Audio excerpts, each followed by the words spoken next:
Hello दोस्तों, welcome to Madhavi results. दोस्तों, इस सीरीज का हमारा आज 18th लेक्चर है और हम लोग एसएससी पीवाई क्यूज को देख रहे हैं, ठीक है ना। और जो भी इसमें क्वेश्चन पूछे गए हैं उसका एनालिसिस कर रहे हैं। तो दोस्तों, आप लोग सभी लोग ईमानदारी पूर्वक, ठीक है ना, आप सभी क्वेश्चन को देखेंगे और अटेम्प्ट भी करेंगे, ठीक है। चलिए दोस्तों, आज हम अपना सेशन स्टार्ट करते हैं और देखते हैं कि आज का प्रश्न, पहला प्रश्न आपसे क्या कह रहे हैं, ठीक है ना। क्वेश्चन 1 आपसे क्या कह रहा है बालक? देखो, ये सीजीएल में पूछा हुआ क्वेश्चन है, एसएससी सीजीएल में क्वेश्चन पूछा है इन्होंने और ये 2024 में क्वेश्चन करा है। क्वेश्चन 1 क्या कह रहे हैं? पूछ रहे हैं which article of the constitution of India provides. देखिए यहाँ पे कीवर्ड से याद रखिए क्या पूछ रहे हैं। ये आपसे आर्टिकल के बारे में बात कर रहे हैं और अनुच्छेद के बारे में पूछ रहे हैं। Of India that there shall be a vice president of India। मतलब किस अनुच्छेद में वाइस प्रेसिडेंट के बारे में बात किया गया है, ये आपसे क्वेश्चन कर रहे हैं। आपके सामने 4 ऑप्शन दिए गए हैं बालक। ऑप्शन ए आर्टिकल 61 में ये बात किया गया है, ऑप्शन बी आर्टिकल 63 के अंदर, ऑप्शन सी आर्टिकल 65 के अंदर, या ऑप्शन डी आर्टिकल 62। आपको इस क्वेश्चन को सॉल्व करने के लिए I will give you 5 second to do this question. So please try to attempt the question कि what is the answer of question 1। किस आर्टिकल में वाइस प्रेसिडेंट के बारे में बात किया गया है?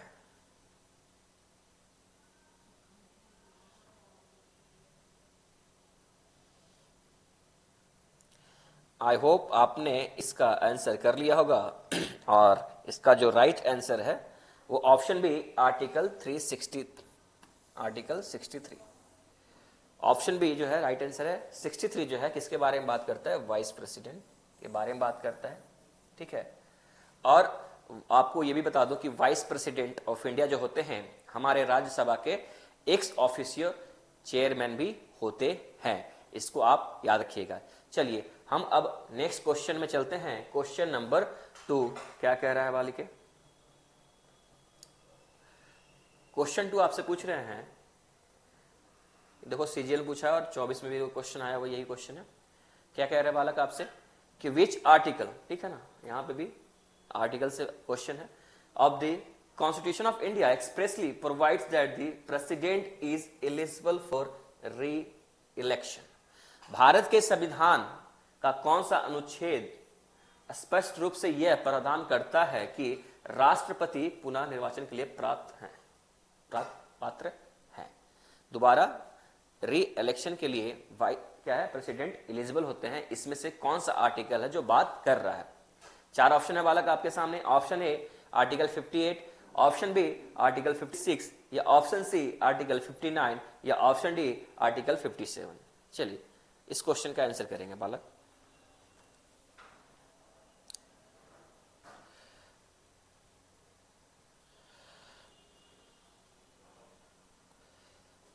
आई होप आपने इसका आंसर कर लिया होगा और राइट आंसर है क्या बालक इसका? ऑप्शन डी आर्टिकल 57 जो है, ठीक है, किसके बारे में बात करता है? प्रेसिडेंट के री इलेक्शन के बारे में बात करता है, उसकी एलिजिबिलिटी के बारे में बात करता है। इसको आप याद रखिएगा। चलिए हम क्वेश्चन नंबर 3 की तरफ चलते हैं बालक। क्वेश्चन 3 देखो, ये फैक्चुअल क्वेश्चन है, इसको आप करते चलेंगे, ठीक है ना। क्वेश्चन 3 क्या कह रहा है बालक आपसे? क्वेश्चन 3 आपसे पूछ रहे हैं, ठीक है, कि बताओ विच ऑफ द फॉलोइंग ऑप्शंस, ठीक है, विच of the following option is the legislative organ of the union government. इसमें से कौन सा ऑप्शन है जो लेजिस्लेटिव ऑर्गन है यूनियन गवर्नमेंट का, ठीक है। तो 4 ऑप्शन दिए गए हैं। ए जुडिशरी है, बी लेजिस्लेटिव असेंबली है, ठीक है, सी एग्जीक्यूटिव है, या डी पार्लियामेंट है, ठीक है। इसमें से कौन सा है जो यूनियन गवर्नमेंट का लेजिस्लेटिव ऑर्गन है? आपसे क्वेश्चन कर रहे हैं बालक, ठीक है। बताइए इसका सही आंसर क्या होगा? क्वेश्चन 3 का आंसर करेंगे बालिके।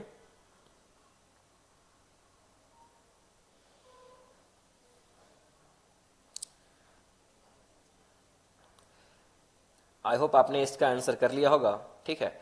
इसका जो राइट आंसर है वो है ऑप्शन डी पार्लियामेंट, ठीक है ना। पार्लियामेंट इसका सही आंसर है। और पार्लियामेंट में हम तीन चीजें पढ़ते हैं, ठीक है। एक है लोकसभा, आपका लोकसभा, इसको हाउस ऑफ द पीपल कहते हैं हम लोग इंग्लिश में। दूसरा है आपका राज्यसभा, राज्यसभा, इसको आप काउंसिल ऑफ स्टेट्स बोलते हैं, ठीक है, काउंसिल ऑफ स्टेट। और तीसरा जो पार्ट है बस पार्लियामेंट का, वो है प्रेसिडेंट, राष्ट्रपति, प्रेसिडेंट ऑफ इंडिया, ठीक है ना। तो ये तीन पार्ट होते हैं पार्लियामेंट के, इसको आप याद रखिएगा। चलिए बालक, हम लोग अब अपने नेक्स्ट क्वेश्चन की तरफ चलते हैं। क्वेश्चन नंबर 4 क्या कह रहा है बालक? देखो क्वेश्चन ये सीजीएल में पूछा हुआ और 2024 में क्वेश्चन करा इन्होंने, ठीक है। तो आप ध्यान से करेंगे क्वेश्चन को। क्या पूछे? देखो इसमें आर्टिकल 77 के बारे में बात कर रहे हैं। Article 77 of the Indian constitution deals with what, ठीक है ना। मतलब बेसिकली आर्टिकल 77 क्या कहता है आपसे ये पूछ रहे हैं। ऑप्शन ए दिया गया है term of office of the vice president के बारे में बात किया गया है। Option B vice president of India के बारे में बात किया गया है। या option C oath of office by the vice president. या D sorry conduct of business of the government of India, ठीक है। तो आर्टिकल 77 किसके बारे में बात कर रहा है बताइए? क्वेश्चन 4 का आंसर करेंगे बालक।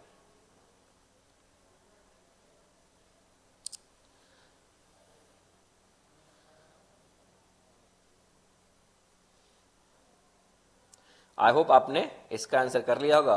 और इसका जो राइट आंसर है वो है ऑप्शन डी, ठीक है ना, conduct of business of the government of India, Bharat सरकार के कार्य का संचालन, ठीक है ना। बेसिकली अगर आप आर्टिकल 77 के बारे में बात करेंगे तो ये फंक्शन ऑफ द, ठीक है, function of the union government के बारे में बात किया गया है। Function of the union government, जो कि आपका यहां पे डी जो है आपका सही आंसर है। डी क्या है आपका सही आंसर है, ठीक है। तो article 77 function of the union government के बारे में बात करता है। चलिए हम अपने नेक्स्ट क्वेश्चन की तरफ चलते हैं। क्वेश्चन नंबर 5, क्वेश्चन नंबर 5 देखते हैं बालिके। क्वेश्चन 5 क्या कह रहा है बालक? ठीक है, देखो ये भी सीजीएल में पूछा है और 2024 में क्वेश्चन करा है इन्होंने। यहां पे देखो ये क्वेश्चन क्या कह रहे हैं, which article of the constitution of India grants, ठीक है। यहां पे भी कीवर्ड्स याद रखिएगा, आर्टिकल के बारे में पूछ रहे हैं। Grants power to the president to appoint जजेस ऑफ द सुप्रीम कोर्ट, ठीक है, ठीक है। किस आर्टिकल में प्रेसिडेंट को पावर दिया गया है कि वो सुप्रीम कोर्ट के जजेस को हायर कर सकते हैं, अपॉइंट कर सकते हैं, ठीक है ना। 4 ऑप्शन दिए गए बालक। ए आर्टिकल 124 क्लॉज 2 में बात किया गया है। ऑप्शन बी आर्टिकल 123 क्लॉज 1 में बात किया गया है।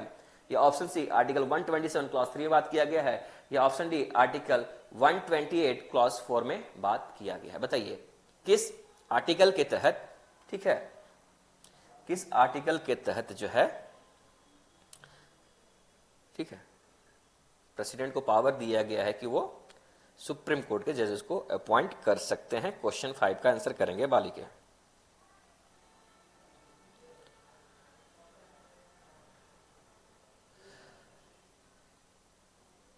आई होप आपने इसका आंसर कर लिया होगा। इसका जो राइट आंसर है बालिके वह है ऑप्शन ए आर्टिकल 124 क्लॉज 2, जो कि प्रेसिडेंट के बारे में बात करता है। प्रेसिडेंट को पावर दिया गया है कि वो सुप्रीम कोर्ट के जजेस को अपॉइंट कर सकते हैं by the using article 124 clause 2 के तहत, ठीक है।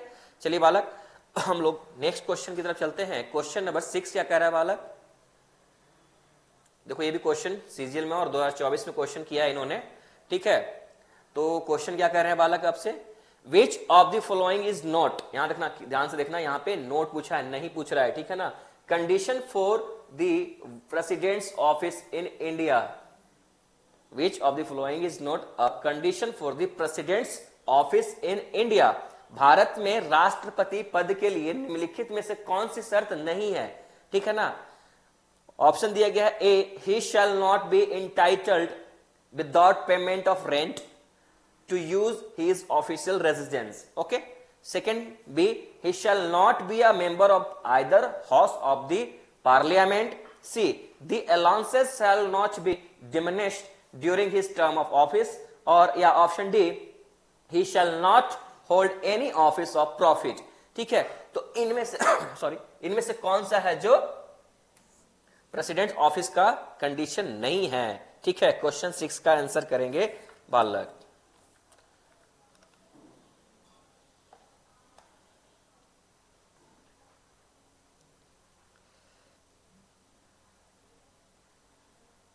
आई होप आपने इसका आंसर कर लिया होगा। ठीक है, इसका जो राइट आंसर है बालक ऑप्शन ए। ठीक है ना, he shall not be entitled without payment of rent to use his official residence. Okay, वह किराए के भुगतान के बिना अपने आधिकारिक निवास का उपयोग करने का हकदार नहीं होगा। ठीक है ना, यह है जो प्रेसिडेंट ऑफिस का कंडीशन नहीं है, इसको याद रखिएगा। चलिए नेक्स्ट क्वेश्चन में चलते हैं बालक, क्वेश्चन नंबर 7। आज का क्वेश्चन नंबर 7 देखते हैं बालक। ठीक है ना, क्वेश्चन 7 क्या कह रहा है बालक? देखो ये भी सीजीएल में, और सीजीएल में क्वेश्चन पूछा है और 2023 में ये क्वेश्चन कह रहे हैं, क्या पूछ रहे हैं? विच ऑफ द फॉलोइंग स्टेटमेंट्स, यहां पे स्टेटमेंट्स दे रखे हैं, आर क्या पूछ रहे हैं? करेक्ट, सही है, regarding the benefits of the retired president of India. जो प्रेसिडेंट रिटायर हो चुके हैं उनको क्या बेनिफिट्स मिलेगा इस, ठीक है, उसमें से ये इसमें इस क्वेश्चन में आपसे बात कर रहे हैं। 3 स्टेटमेंट दिए हैं, उसमें से कौन सा सही है? ठीक है ना, करेक्ट पूछा है। तो ऑप्शन ए दिया है, the former president of India will also be entitled to a monthly pension of ₹2.5 lakh. Okay, B, he or she is entitled to a secretarial staff comprising a private secretary, a personal assistant, and additional private secretary, 2 peons and office expenses up to 1 lakh per annum। ठीक है, she क्या है? he or she is also entitled to free highest class travel। ठीक है ना, highest class travel anywhere in India accompanied by one person by rail, air और steamer। ठीक है, तो ऑप्शन कोड दिए गए हैं, उसमें से 4 ऑप्शन से कौन सा आंसर स्टेटमेंट सही है? ऑप्शन में बोल रहा है ए एंड बी सही है, ऑप्शन बी बोल रहा है बी एंड सी सही है, ऑप्शन सी बोल रहा है ए एंड सी सही है, या ऑप्शन डी बोल रहा है ए बी सी तीनों सही है। तो कौन सा इसका स्टेटमेंट है जो सही है? जो रिटायर्ड प्रेसिडेंट होते हैं उनको कौन कौन सा बेनिफिट दिया जाता है? क्वेश्चन 7 का आंसर करेंगे।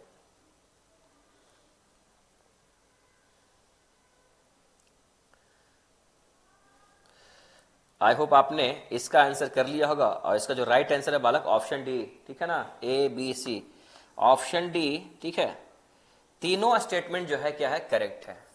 तीनों स्टेटमेंट जो है क्या है बालक? करेक्ट है। ठीक है ना, ये सारे बेनिफिट्स एक रिटायर्ड राष्ट्रपति ऑफ इंडिया के भारत के राष्ट्रपति को दिया जाता है जब वो रिटायर कर जाते हैं। ठीक है, चलिए बालक हम लोग अब अपने नेक्स्ट क्वेश्चन की तरफ चलते हैं। आई होप कि आपको ये सेशन अच्छा लग रहा होगा, और ठीक है ना, जो भी क्वेश्चन है हम इसको अच्छे से देख रहे हैं। ठीक है ना, एनालाइज कर रहे हैं, और जो भी इंपॉर्टेंट पॉइंट्स आएंगे उनको मैं चर्चा करूंगा। ठीक है, तो क्वेश्चन नंबर 8 देखते हैं बालक, क्या पूछ रहे हैं आपसे? इन विच ईयर, ठीक है ना, इन विच ईयर, कौन सा साल, द एस्टिमेट कमिटी के बारे में क्वेश्चन पूछ रहे हैं। ठीक है ना, constituted for the first time in India, मतलब एस्टिमेट कमिटी कब भारत में पहली बार बना था, आपसे क्वेश्चन कर रहे हैं। ऑप्शन ए 1948 में बना था, ऑप्शन बी 1950 में बना था, ऑप्शन सी 1947 में बना था, या ऑप्शन डी 1949 में बना था। तो किस वर्ष जो है आपका एस्टिमेट कमिटी भारत में बनाया गया था? क्वेश्चन 8 आपसे पूछ रहे हैं। ठीक है, इसका आंसर करेंगे बालक।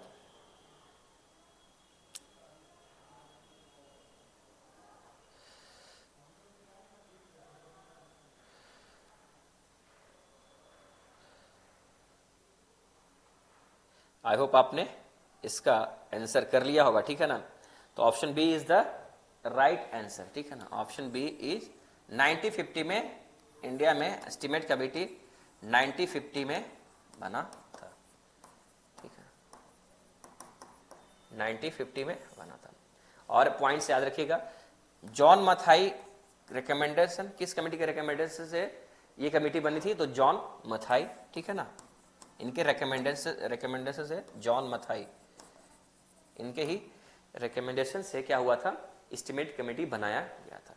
और अभी वर्तमान में प्रेजेंटली बात करेंगे तो एस्टिमेट कमेटी में टोटल कुल कितने मेंबर्स हैं, 30। कितने मेंबर्स है बालक, 30।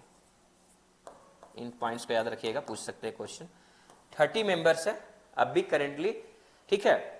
एस्टिमेट कमेटी में टोटल 30 मेंबर्स हैं और सारे कहां से आते हैं, ये मेंबर जितने भी हैं कहां से आते हैं, they belongs to the where, they belongs to the Lok Sabha. ये सारे मेंबर लोकसभा से ही आते हैं, ठीक है ना, इसको याद रखिएगा।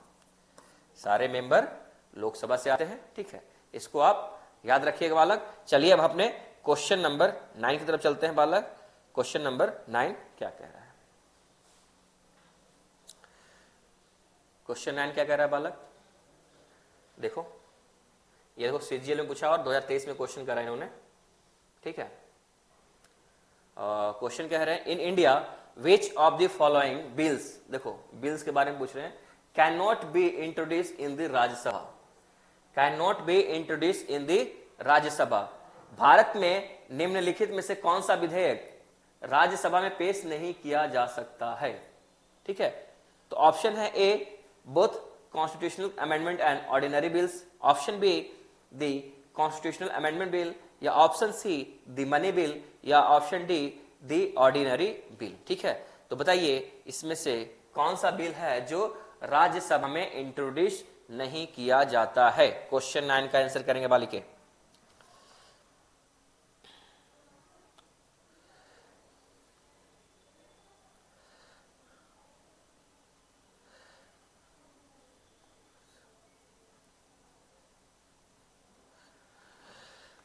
ऑप्शन सी, ठीक है ना, इसका जो राइट आंसर है बालक option C, the money bill जो है, ठीक है, ये राज्यसभा में इंट्रोड्यूस नहीं होता है, राज्यसभा में ये इंट्रोड्यूस नहीं होता है, ठीक है ना। मनी बिल ये लोकसभा में इंट्रोड्यूस किया जाता है, इसको याद रखिएगा। और मनी बिल किस आर्टिकल में आता है, इंडियन कॉन्स्टिट्यूशन में किस आर्टिकल में बात किया गया है मनी बिल के बारे में, 110 110 is talking about money bill, ठीक है, डील्स विद द,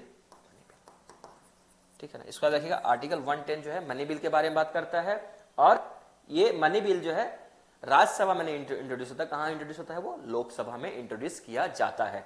चलिए आज का हम लास्ट क्वेश्चन देखते हैं, क्वेश्चन नंबर 10, ठीक है ना। इस सेशन में क्वेश्चन नंबर 10 देखते हैं बालक की क्वेश्चन 10 आपसे क्या कह रहा है, ठीक है। ये भी सीजीएल में और 2023 में क्वेश्चन पूछा है आपसे। ये पूछ रहे हैं विच पार्ट, याद रखिएगा यहाँ पे पार्ट पूछ रहा है, क्वेश्चन में भाग पूछ रहे हैं, of the constitution of India contains the provision of union executive. इसमें से किस पार्ट में यूनियन एग्जीक्यूटिव के बारे में बात किया गया है। ऑप्शन दिए 4, ए पार्ट 5 में बताया गया है, ऑप्शन बी पार्ट 3 में बोला गया है, ऑप्शन सी पार्ट 6 में बोला गया है, या ऑप्शन डी पार्ट 4 में, ठीक है ना। तो इसका आंसर करेंगे क्वेश्चन 10 का, ठीक है ना, किसमें यूनियन एग्जीक्यूटिव के बारे में बात किया गया है, किस पार्ट में।